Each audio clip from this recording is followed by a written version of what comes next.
मेरे प्यारे दोस्तों नमस्कार। मैं नीरज शुक्ला आपके सामने फिर आज प्रस्तुत हुआ हूँ अपनी एक छोटी सी कविता लेके। तो चलिए मैं आपको चार लाइनें सुनाता हूँ वातावरण के परिप्रेक्ष्य में। जो वातावरण है उसके लिए देखिए चार कविताएं हम कैसे ने लिखा है। हरी भरी धरती है अपनी, हरी भरी धरती है अपनी, हरा भरा संसार है। आओ हम सब पेड़ लगाएं, खुशियां अपरंपार हो। आओ हम सब पेड़ लगाएं, खुशियां अपरंपार हो। जी दोस्तों, मैं यदि वातावरण की बात करते हैं तो यदि हम चारों तरफ वृक्ष अर्पित करेंगे, वृक्ष का वृक्षारोपण करेंगे तो वातावरण शुद्ध होगा।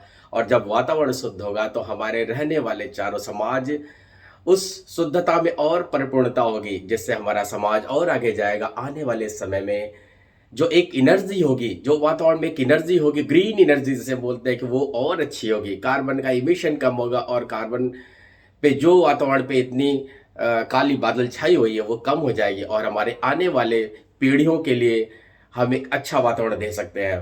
ये आपके लिए एक संदेश देने की कोशिश कर रहा हूँ। चलिए मैं अपनी एक नई कविता के साथ आपके सामने प्रस्तुत हो रहा हूँ। जो कविता का टाइटल है, कविता का शीर्षक है, अब भी पत्थर जाग रहे हैं। मेरे दोस्त, ये जो कविता है वो आपने देखा होगा कि आपके लाइफ में हर जगह रास्ते में चलते हुए, घर में रहते हुए, मंदिर में जाते हुए, नदियों तालाबों में घूमेंगे तो आपको पत्थर हर जगह ही दिखेगा। घर में रहेंगे निर्माण पत्थरों से है, मंदिर में रहेंगे तो दीवारें निर्माण पत्थरों से और भगवान की मूर्ति भी पत्थर से बनी हुई है। और आप कहीं भी जाएंगे, रास्तों पे चलेंगे, सड़कों में भी पत्थर का यूज है। घर घर हर कण कण में, आपके लाइफ के हर जगह पत्थर का यूज है। और वही पत्थर पे आपके कविता को लेके आ रहा हूं कि अब भी पत्थर जाग रहे हैं। तो कविता के शीर्षक में आपने देखा कि हमें लगता है कि पत्थर में भाई क्या है, कुछ नहीं है यार, पत्थर तो पत्थर है, उसमें यदि मानो तो मानो भगवान, नहीं तो पत्थर। तो यही पत्थर हमारे लाइफ में कैसे कैसे हम उसको अपने लाइफ में लेने की कोशिश कर रहे हैं, और हमारे लाइफ में कितना उनका यूज है, कितना वो उपयोग हो रहा है, किस किस को वो अपना काम दे रहे हैं, किस किस चीज से आदमी उसी पत्थर से बेनिफिट हो रहा है, उसी पत्थर से रोजी रोटी भी कमा रहा है। चलिए शुरू करते हैं। आ, चलिए, अभी पत्थर जाग रहे कविता का शीर्षक है, टाइटल है, सागर की लहरों में रहते, सागर की लहरों में रहते, निश दिन तो ये चलते रहते, कल कल इनके तन को धोते, छिन छिन ये तो टूट रहे हैं, अब भी पत्थर जाग रहे हैं, अब भी पत्थर जाग रहे हैं। जल की लंबी राहों में दूर दूर होकर ये चलते, जल की लंबी राहों में दूर दूर होकर ये चलते, मिट मिट कर ये आज हमारे, मिट मिट कर ये आज हमारे, राहों का पग धो रहे हैं, अब भी पत्थर जाग रहे हैं, अब भी पत्थर जाग रहे हैं। देखिए, पत्थर के मन की पीड़ा समझने की कोशिश कीजिए। इनके मन की पीड़ा को हम, इनके मन की पीड़ा को हम सुनते ही तो रहते हैं, इनके मन की पीड़ा को सुनते ही तो रहते हैं। मन भावुक शब्द हमेशा, मन भावुक शब्द हमेशा बजते ही तो रहते हैं, अब भी पत्थर जाग रहे हैं, अब भी पत्थर जाग रहे हैं। आगे की लाइनें सुनिए, वो कैसे दून दुखियों के लिए काम करते हैं। दिन हमेशा दुखी न दिखता, दिन हमेशा दुखी न दिखता, दुखी हमेशा ये दिखते, दिन हमेशा दुखी न दिखता, दुखी हमेशा ये दिखते, अर्थी इनकी मानुष सर पर, अर्थी इनकी मानुष सर पर, अपने सर पर ढो रहा है, अब भी पत्थर जाग रहा है। देखिए फिर से सुनते हैं। दिन हमेशा दुखी न दिखता, दिन हमेशा दुखी न दिखता, दुखी हमेशा ये दिखते, अर्थी इनकी मानुष सर पे, अब भी तो वो ढो रहा है, अब भी पत्थर जाग रहा है। चलिए आगे की लाइन है।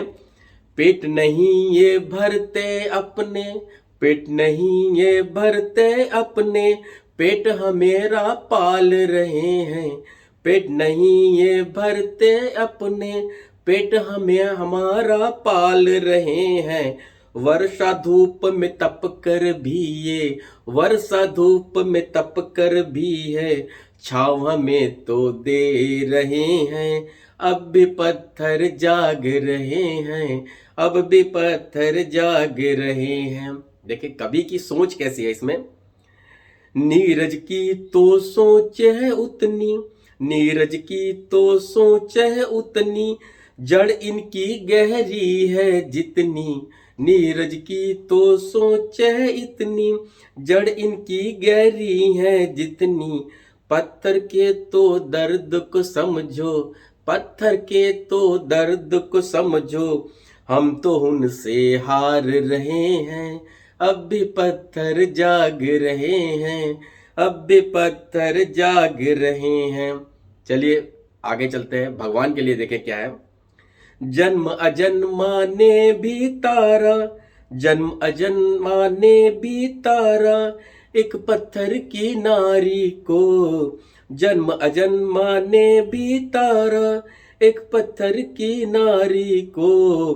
भाग्य खुल गए पत्थर के, भाग्य खुल गए पत्थर के, जो जनमानुष को देख रहा है, अब भी पत्थर जाग रहा है, अब भी पत्थर जाग रहा है। कविता की अंतिम 4 लाइनें देखिए, जरा सुनिए, ध्यान दीजिएगा। पत्थर की महिमा न जाना, पत्थर की महिमा न जाना, ये तो अपने पीर हुए हैं। पत्थर की महिमा न जाना, ये तो अपने पीर हुए हैं। गुरु द्रोण एकलव्य रहे हैं, गुरु द्रोण एकलव्य रहे हैं, अपनी महता गा रहे हैं, अब भी पत्थर जाग रहे हैं, अब भी पत्थर जाग रहे हैं। धन्यवाद भाइयों, ये कविता आप सबके लिए, मुझे विश्वास है कि आप इस कविता को जरूर पसंद करेंगे और आप अपना प्यार यूं ही देते रहिए और कविता को पसंद करते रहिए और चैनल को जरूर सब्सक्राइब करें और अपना कमेंट जरूर दें, क्योंकि आपके कमेंट ही हमारे लिए एक सोर्स ऑफ इंस्पिरेशन होता है, प्रेरणा का सोर्स होता है, जो मैं नई नई कविताओं को लेके आपके सामने आऊँगा। और मेरे प्यारे दोस्तों, मेरी माता जी जो मुझे हमेशा सिखाती रहती है कि धीरे धीरे रे मना धीरे सब कुछ होए, और माली सींचे 100 घड़ा ऋतु आए फल होए। तो मैं इसी माता जी के कॉन्सेप्ट में चलता रहता हूँ। मेहनत करना हमारा काम है, मेहनत करते रहिए। और आप सभी से यही रिक्वेस्ट है भाई, अपना मेहनत कीजिए, मन लगा के मेहनत कीजिए। किसी दिखावे के लिए मेहनत नहीं करना है, किसी को दिखाने के लिए आप मेहनत मत करो, आप अपने मन के लिए मेहनत करो, आप अपने लिए मेहनत कीजिए। आप अपने लिए जितना मन से मेहनत करेंगे, आप उतनी जिंदगी में आगे बढ़ेंगे और उतनी ही तरक्की करेंगे, मेरा ये विश्वास है। क्योंकि वो चीज़ें मैं खुद अपनी लाइफ में देख चुका हूँ और देख भी रहा हूँ। क्योंकि अब मैं आपको आने वाले, मैं एक और चैनल अभी लॉन्च करने वाला हूँ। उस चैनल में मैं कबीर, तुलसी और रसखान जी की जो जो कविताएं हैं उसको मैं विश्लेषण करूँगा। उस कविताओं पे मैं आपके लाइफ में कैसे उसको इम्प्लीमेंट कर सकते हैं और उस इम्प्लीमेंटेशन लेके हम कैसे लाइफ में और आगे जा सकते हैं। और उस जैसे हम लोग कभी कभी ने सोर्स अपने सेल्फ बिलीफ में रहते हैं, सेल्फ लिमिटेशन में रहते हैं, नहीं भाई एकदम खुला आसमान है और ये आसमान सबके उड़ने के लिए है। आप भी मल्टी सोर्स कीजिए, मल्टी एक्सप्लोरेशन कीजिए, आप डिफरेंट मीडियम में जाइए, डिफरेंट चीज़ों को अडॉप्ट कीजिए और सीखिए, जो लाइफ में और भी आप आगे बढ़ सकते हो। क्योंकि मैं खुद बता रहा हूँ कि मैं भी खुद एक मेरा जो एरिया ऑफ इंटरेस्ट है, मैं पॉमिस्ट्री भी करता हूँ और वास्तु भी देखता हूँ। तो मैं भी खुद से मैं भी सर्टिफाइड कोर्स करने वाला हूँ वास्तु का और पामिस्ट्री का, जो कि आने वाले टाइम में एक चैनल लॉन्च करूँगा, जो भी आपके लिए काफ़ी हेल्पफुल होगा। तो आज के लिए धन्यवाद। फिर हम मिलते हैं अगले रविवार को। और हाँ, प्रकाश पर्व है मंगलवार को, तो मैं आप सबको प्रकाश पर्व की बहुत बहुत बधाई देता हूँ। आज मेरे छोटे भाई डॉक्टर पंकज शुक्ला का जन्मदिन भी है, तो हमारे चैनल के माध्यम से हमारे सब परिवार की तरफ से उनको जन्मदिन की बहुत बहुत शुभकामनाएं। मैं आप लोग से अनुरोध है कि आप हमारे चैनल को लाइक करते रहिए। जरूर आप इस चैनल पर रहिए, बने रहिए, क्योंकि आपको हर एक संडे को एक नई कविता के माध्यम से हमारा आपका मिलन होगा। धन्यवाद, नमस्कार।